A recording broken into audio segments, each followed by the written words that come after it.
Cuando se pone atención a todo lo que en determinado momento alcanza a percibir la vista, pueden advertirse diferentes tipos de materia. Casi toda esta variedad en general se podría clasificar dentro del ámbito de las mezclas, ya que, debido a los cambios que acontecen en la naturaleza, la materia se encuentra mezclada. Es por ello que difícilmente se encuentran libres tanto los elementos como los compuestos. Los métodos para separación de mezclas son procedimientos que se utilizan para separar físicamente los componentes que las forman. Las mezclas se forman cuando se unen dos o más elementos químicamente en una proporción fija, y durante la combinación hay manifestación de energía que hace que los constituyentes pierdan sus propiedades originales para dar lugar a una nueva sustancia. Por ello, no se pueden separar por medios físicos, sino por procesos químicos y electrolíticos. La aplicación de determinado método se fundamenta de acuerdo a los componentes de la mezcla y a las propiedades particulares de cada uno de ellos. Por ejemplo, el cloruro de sodio se forma por el sodio, un metal blanco plateado, que reacciona violentamente con el agua y produce quemaduras, y el cloro, un gas amarillo verdoso de olor picante, sofocante y tóxico.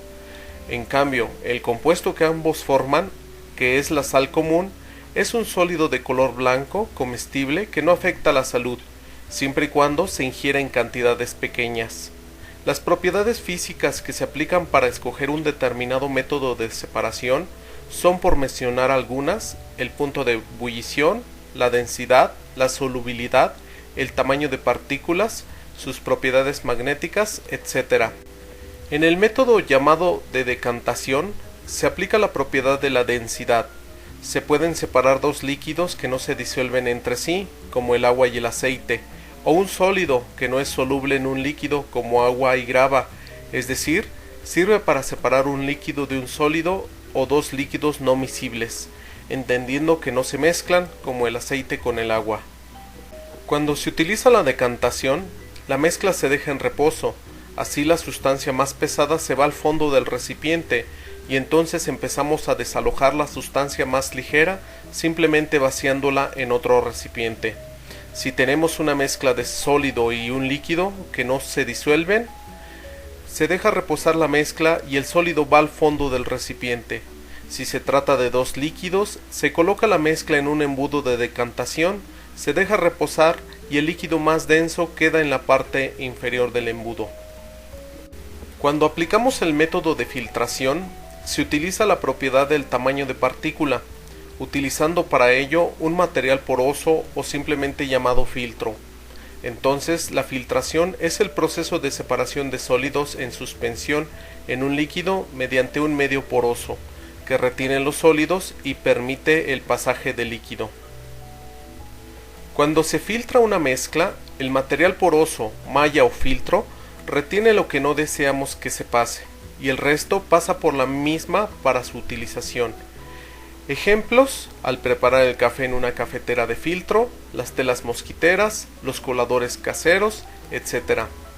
Las aplicaciones de los procesos de filtración son muy extensas, encontrándose en muchos ámbitos de la actividad humana, tanto en la vida doméstica como de la industria en general, donde son particularmente importantes aquellos procesos industriales que requieren de las técnicas químicas. La técnica de separación de mezclas por magnetismo es en la que se utilizan las propiedades magnéticas de los componentes y se llama separación por magnetismo. En este procedimiento la mezcla interactúa con un imán o magneto y los elementos metálicos, como por ejemplo el hierro, níquel y cobalto, son atraídos por este y separados del resto de la mezcla. Como ejemplo de la separación por magnetismo está separar las limaduras de hierro que se hallen mezcladas con azufre en polvo, para lo cual basta con mantener un imán al fondo e inclinar el recipiente que contiene ambos materiales para que se pueda recoger el azufre en otro recipiente. Una técnica de separación de mezclas de sólidos similar a la filtración es cuando se utilizan lo que se llama tamices. Aquí se aplica la propiedad de tamaño de partícula para la separación de los componentes. El tamizado consiste en separar una mezcla de materiales sólidos de tamaños diferentes, por ejemplo, granos de grava y arena, empleando un tamiz o colador. Los granos de arena pasan a través del tamiz y los granos de grava quedan retenidos. En este procedimiento llamado tamización, se pasa la mezcla por varios tamices para separar las partículas más finas de las más gruesas. Es muy común cuando se hacen las pruebas de calidad en el cemento, ya que debe de pasar por una malla extra fina. Otro ejemplo podría ser cuando se saca tierra del suelo y se espolvorea sobre el tamiz. Las partículas finas de tierra caerán y las piedritas y partículas grandes de tierra quedarán retenidas en el tamiz. Es un método muy sencillo, utilizado generalmente en mezclas de sólidos heterogéneos. Los orificios del tamiz suelen ser de diferentes tamaños y se utilizan de acuerdo al tamaño de las partículas de la mezcla. El procedimiento de evaporación se aplica cuando se quiere separar un sólido disuelto en un líquido, y aquí se aplica la propiedad de solubilidad. La evaporación se realiza en recipientes de poco fondo y mucha superficie, tales como cápsulas de porcelana, cristalizadores, etc. Un ejemplo en la naturaleza del método de evaporación es el ciclo del agua. En esta técnica de separación se calienta la mezcla y el líquido se va evaporando, dejando al sólido disuelto en forma de cristales. Por ejemplo, la recuperación de la sal en el agua de mar. Otra técnica muy conocida en la separación de mezclas es el proceso de destilación, que aplica la propiedad del punto de ebullición de los distintos componentes de la mezcla. La destilación consiste en separar dos líquidos con diferentes puntos de ebullición por medio de calentamiento y posterior condensación de las sustancias. El proceso de destilación consta de dos fases, la primera en la cual el líquido pasa a vapor y la segunda en la cual el vapor se condensa y pasa nuevamente a líquido. La destilación es un procedimiento muy utilizado, por ejemplo, en la destilación del petróleo, en los distintos tipos de alcoholes, etc. La destilación puede ser simple, si la muestra contiene un único componente volátil que se desea separar, o fraccionada, si la muestra contiene dos o más componentes volátiles que se separan mediante una serie de vaporizaciones, condensaciones, en una misma operación. Una técnica más de separación de mezclas es la cromatografía, la cual utiliza la solubilidad de las sustancias involucradas, ya sean gases o líquidos, y la capilaridad para la separación de las mismas. La cromatografía es la técnica que se utiliza para separar los componentes de una mezcla según las diferentes velocidades con que se mueven al ser arrastradas por un disolvente a través de un medio poroso que sirve de soporte a la mezcla, y sobre la base de las cantidades relativas de cada soluto, distribuidos entre un fluido que se mueve, llamado la fase móvil, y una fase estacionaria adyacente. Esta técnica tiene algunas variantes, como la de gas, la de columna, etc., y es utilizada tanto en la industria como en la investigación para separar sustancias complejas.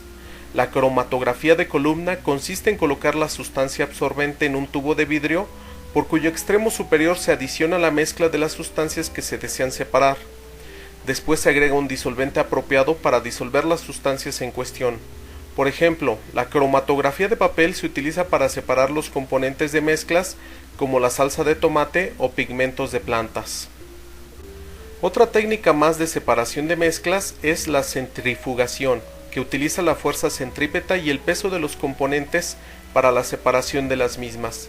Se utiliza la centrifugación cuando tenemos partículas de distinto tamaño en un medio acuoso, ya que éstas sedimentan hacia el fondo a una velocidad que depende de su peso, y para ello se utiliza un aparato llamado centrifugador. Las mezclas son muy abundantes en la naturaleza, pero también son sintetizadas en el laboratorio. Las mezclas pueden descomponerse en sus elementos constitutivos o sustancias simples empleando técnicas específicas de separación. Cada uno de los métodos o procedimientos explicados para la separación de las mezclas son utilizados en el día con día sin darnos cuenta. Al preparar el café por las mañanas, cuando impedimos que pasen los mosquitos en la ventana, cuando evaporamos algunos componentes de algún guisado para dejarlo concentrado, etc.